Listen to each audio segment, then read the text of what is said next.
I think I might need to rethink my parenting tactics. Who knew that letting drug addicts do whatever they want might backfire? Well, we should know that by now. Yeah, Oregon's drug decriminalisation went horribly wrong. What now?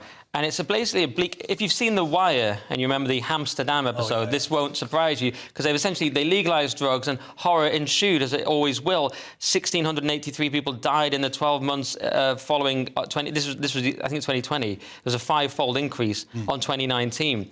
And they're just saying it's just hellish scenes of just people in horrific states from these extreme drugs. It all actually kicked off after the alleged killing of George Floyd, who himself, I believe, died of a drug overdose. Anyway, as I've said before, reality is right-wing. You can't do this. You can have a sort of de facto look-the-other-way approach to drugs, which we've had, and that's the kind of king-log approach in Aesop's fable, a kind of incompetent government that doesn't cause that much trouble. You can have a more tough drug stance, which I would welcome.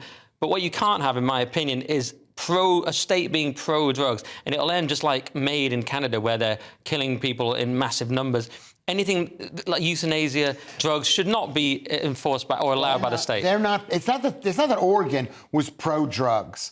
It's just they let people take drugs. I totally support that. These people who have taken drugs, who are causing the chaos, have broken other laws. They've been loitering. They've been pooing on the sidewalk, they've been littering. These things should be enforced. I guarantee you, if they enforced all the laws around, people could take drugs. Yes, but they decriminalised the possession. They were stripped of the ability to arrest addicts. Yes. They couldn't stop them taking it in front of a shop or playground, so effectively it was legalised. Yes, and it should be legalised. It should be. But if you're stopping there and you're doing maybe injecting drugs on the sidewalk in front of a school, should be illegal. But the fact is they don't enforce any of this stuff. This is what every one of these stories is. People don't have the backbone. If they said drugs are legal, you can take all the drugs you want at home and die if you want to die, but do not litter while you're taking the drugs. Because if you litter, we're going to put you in jail. I see, but it's both. It's both. Okay, I think you've been watching a lot of New Jack City. Is that really? I don't know. I'm not cool. Oh, that's a great film.